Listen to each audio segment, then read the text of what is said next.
گفتگو کرنے کے لیے ہم نے دعوت دی ہے بابر خان، ہمارے بابر خان یوسفزئی ہمارے ساتھ ہیں. بابر خان یوسفزئی ایک پولیٹیکل آدمی ہیں اور سابق ترجمان صوبائی حکومت کے رہے ہیں. صاحب آپ سے میں آغاز کرتا ہوں. کوئی بھی پولیٹکس میں مار دھاڑ یا اپنے منہ سے زہر افشانی وہ یا ٹیبل ٹاک؟ بسم اللہ الرحمن الرحیم، اللہم صلی علی سیدنا محمد.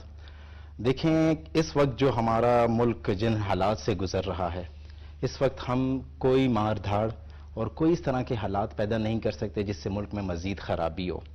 سیاست میں کوئی لفظ حرف آخر نہیں ہوتا، سیاست میں بات چیت کے دروازے بند نہیں ہوتے. سیاستدان آپس میں بیٹھتے ہیں، مسئلوں کو سلجھاتے ہیں، مسئلوں کا حل نکالتے ہیں. میں مانتا ہوں کہ ایک سیاسی جماعت کی جانب سے گزشتہ سال 9 مئی کو جو واقعہ ہوا، پوری پاکستانی قوم نے اس واقعے کی مذمت کی. وہ ایک ایسا واقعہ تھا جس سے ہر پاکستانی کا دل دکھا.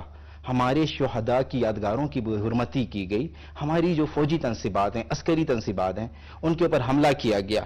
لیکن اس کے باوجود آپ دیکھیں موجودہ حکومت نے دل بڑا کر کے، اپنا ظرف بڑا کر کے، مصدق ملک صاحب نے کل بھی پی ٹی آئی کو مذاکرات کی دعوت دی، آج بھی پی ٹی آئی کو مذاکرات کی دعوت دی. مذاکرات ہوں گے، ٹیبل ٹاک ہوگی تو مسئلے سلجھیں گے. پی ٹی آئی کی قیادت کو چاہیے کہ تھوڑا سنجیدہ رویہ اپنائے، بیٹھے بات چیت کرے، جو مسئلے مسائل ہیں انہیں بیٹھ کر حل کرے. اگر آپ ملک کے آئین کو نہیں مانتے، ملک کے قانون کو نہیں مانتے اور آپ اس طرح کی حرکتیں کرتے ہیں کہ جس کی وجہ سے پوری دنیا میں آپ کے ملک کا تمسخر اڑایا جائے، مذاق اڑایا جائے، تو دیکھیں پھر حالات جو ہیں ملک کے نہیں خراب ہوں گے، آپ کی جماعت کے بھی خراب ہوں گے. اگر بات اس نہج پر پہنچ جائے گی کہ آپ بیٹھنے کے لیے تیار نہیں ہیں، آپ بات چیت کرنے کے لیے تیار نہیں ہیں، آپ انٹرنیشنلی ایک پاکستان کا امیج خراب کریں گے، تو اس کے اوپر پھر دیکھیں اسٹیک ہولڈر سپریم کورٹ ہو یا ہمارے ریاستی ادارے ہوں، وہاں پر پابندی لگانے کا سوچیں گے. پی ٹی آئی کو بیٹھنا پڑے گا، بات چیت کرنے. ابھی بھی میں یہ سمجھتا ہوں کہ پی ٹی آئی میں چند سنجیدہ لوگ ہیں جو بات چیت پر یقین رکھتے ہیں، انہیں بیٹھنا ہوگا حکومت کے ساتھ. حکومت نے دیکھیں ایک اعلیٰ ظرفی کا مظاہرہ کیا ہے، انہوں نے پی ٹی آئی کو مذاکرات کی دعوت دی ہے. پی ٹی آئی اپنی روایتی ہٹ درمی کو چھوڑے، پی ٹی آئی اپنی روایتی ضد کو چھوڑے، بیٹھے اور ملک کی مفاد میں بیٹھے. کیونکہ جب تک ہمارا سیاسی استحکام نہیں آئے گا، آپ کو پتہ ہے ہماری معیشت کے جو حالات ہیں اس وقت پورا خطہ اس کی لپیٹ میں ہے. اور گزشتہ دنوں جس طرح بنگلہ دیش میں ہوا، آپ دیکھیں کہ وہاں پر ملک کے اندر بغاوت کا اعلان ہو چکا تھا اور ان کے لوگوں نے نکل کر حکومت کو ماننے سے انکار کر دیا تھا. الحمدللہ پاکستان ایک ایٹمی ملک ہے، پاکستان ایک ذمہ دار ملک ہے.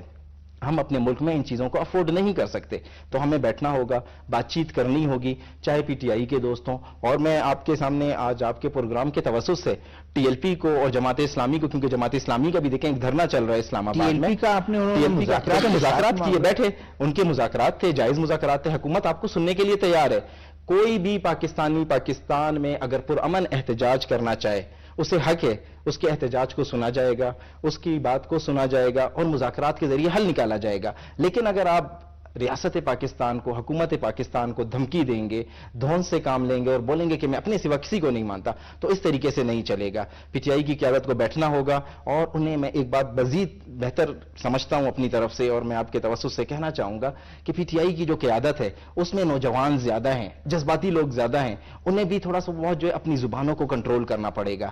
ملک کے خلاف جا کر آپ سیاست نہیں کر سکتے. اگر کوئی بھی یہی میرا بھی سوال تھا کہ اسٹیٹ کے خلاف، ملک کے خلاف کوئی پولیٹیکل پارٹی کا وجود رہ سکتا ہے کہ جس ملک میں وہ پلتے ہیں، بڑے ہوتے ہیں، اسی ملک سے کماتے ہیں، ان کے خلاف بات کریں اور اسٹیٹ انسٹیٹیوشن کے خلاف بات کریں؟ دیکھیں یہ سب سے پہلی بات تو میں آپ کو بتا دوں کہ ایک سیاسی جماعت کا وجود تو دور کی بات، اس کا نام و نشان بھی نہیں رہے گا اگر کوئی ریاست کے خلاف جائے گا اور ملک کے خلاف جائے گا. جب بھی کوئی جماعت الیکشن کمیشن میں رجسٹرڈ ہوتی ہے تو وہ وہاں پر یہ باقاعدہ حلف لیتے ہیں کہ ہم آئین پاکستان کو مانتے ہوئے اپنی سیاسی جماعت کی جو اس کی جو گروتھ ہے، جو اس کی نشو و نما ہے وہ کریں گے، اس سیاسی جماعت کو بنائیں گے، اپنا مینیفیسٹو لائیں گے، اپنا ایک ویژن ہم دیں گے. اگر آپ ریاست کے ساتھ لڑنے کی سوچ رہے ہیں اور آپ سوچتے ہیں کہ ریاست کے ساتھ آپ لڑیں گے اور ریاست کچھ نہیں کہے گی اور آپ ریاست کو برا بھلا کہیں گے، تو آپ خیام خیالی میں رہ رہے ہیں. یہ آپ کی جو ہے نا ایک بے وقوفانہ حرکت ہے.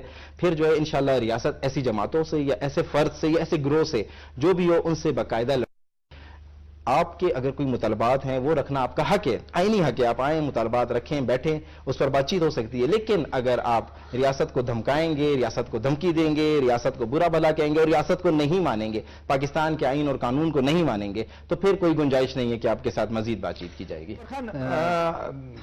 پی ٹی آئی بات تو کرتی ہے تمام چیزوں کی، اور خورشید شاہ صاحب نے جو ہے نا بہت واضح کہا کہ دیکھیں ان کی حکومت گئی، وہ میجورٹی لوز کر چکے تھے، کمزور حکومت تھی، ان کے اپنے لوگ ایک فارورڈ بلاک بنا ٹوٹ گئے تھے، پھر ان کے دوسرے جو ان کے ساتھ حکومت میں بیٹھے تھے وہ ان کو چھوڑ گئے تھے، تو کیا بہتر نہیں ہوتا کہ وہ اس کو عوام کا منشا یا ان کے جو نمائندے ہیں، عوام کے جو منتخب نمائندے ہیں، کہتے ہیں کہ ہمارے پاس میجورٹی اب نہیں ہے، سنبھالیں حکومت، اب ہم اپوزیشن کا بہت اچھا رول ادا کر کے ہم آپ کو ٹف ٹائم دیں گے۔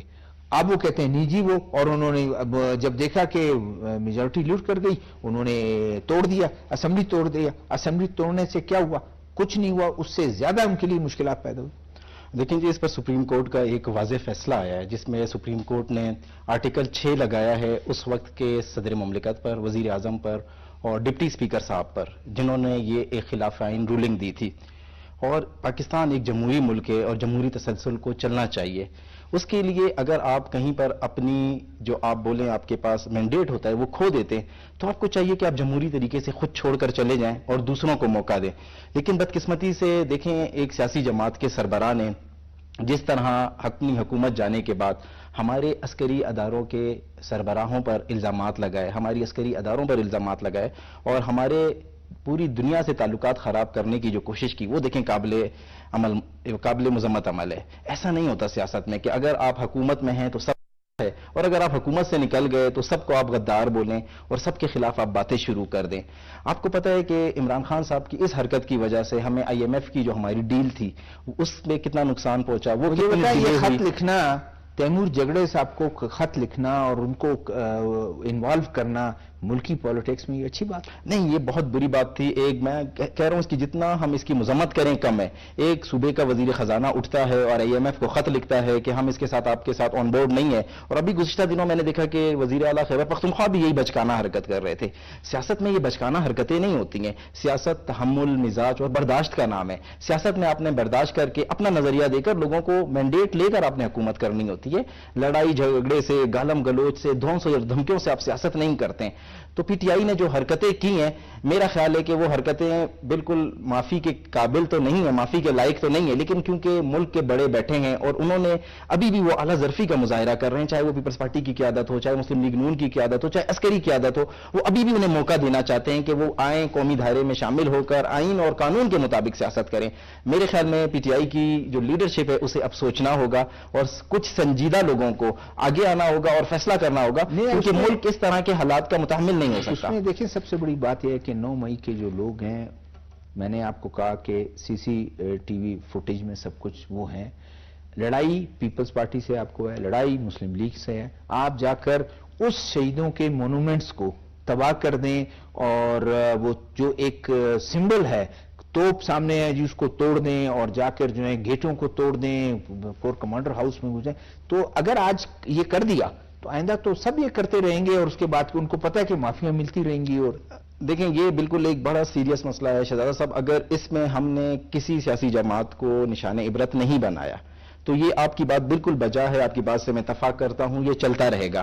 آج آپ دیکھیں بلوچستان کے جو حالات ہیں، بلوچستان میں ایک گروہ اٹھتا ہے، آپ کو پتہ ہے کہ گوادر اس وقت جو ہے نا ایک سینسیٹیو ایریا ہے، وہاں پر سی پیک کا 3rd فیز شروع ہونے جا رہا ہے۔ ہمارے وزیر خزانہ صاحب اور وزیر توانائی جو ہے وہ چائنا میں تھے، اور جہاں پر چائنا کا بہت بڑا انٹرسٹ ہے، وہ پورے ایشیا کو ایک گیٹ وے دینا چاہتا ہے، وہاں پر جا کر چند گروہ کے چند لوگ جا کر ریاستی ریٹ کو چیلنج کرتے ہیں، حکومتی ریٹ کو چیلنج کرتے ہیں، تو اگر ان جیسے عناصر ایک گروہ زور زبردستی سے، حکومت نے بتایا بھی کہ گوادر جو ہے ایک سینسیٹیو ہمارا علاقہ ہے، ضلع ہے، اور وہاں پر جو ہے آپ احتجاج نہیں کر سکتے، اس کے علاوہ آپ چاہیں پورے بلوچستان میں کہیں پر بھی آپ احتجاج کر سکتے ہیں۔ حکومت نے بارہا مذاکرات کی بھی دعوت دی، اس کے باوجود ایک گروہ اٹھ کر گیا اور اس نے گوادر کو ہائی جیک کرنے کی کوشش کی۔ تو اگر ابھی پی ٹی اسی طرح کہ ایک فیملی میں، ایک گھر میں اگر سب اپنے اپنی جیب میں پیسے ڈالتے رہیں، اس گھر کا خیال نہیں رکھیں، وہ گھر نہیں چل سکتا. اگر وہ کسی بڑے کو وہ اپنے اپنے جیب سے اپنی تنخواہوں سے پیسے دیں گے تو گھر بھی چلے گا، نظام بھی بہتر ہوگا اور اس میں کوئی امبیلنس نہیں ہوگا.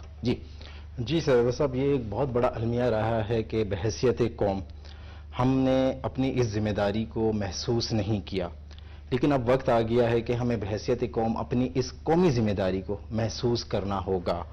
اگر ہمارا ملک ٹیکس کلیکشن میں، ریونیو کلیکشن میں کامیاب ہوگا تو ہمارے ملک میں ترقی آئے گی، ہمارا ملک پلے گا، پھولے گا اور آگے بڑھے گا. آپ دیکھیں کہ اس وقت جو ہمارے ٹیکس پیئرز ہیں، جتنے ہمارے جو قومی جو ٹیکس کے اس میں صرف 50 لاکھ لوگ ہیں.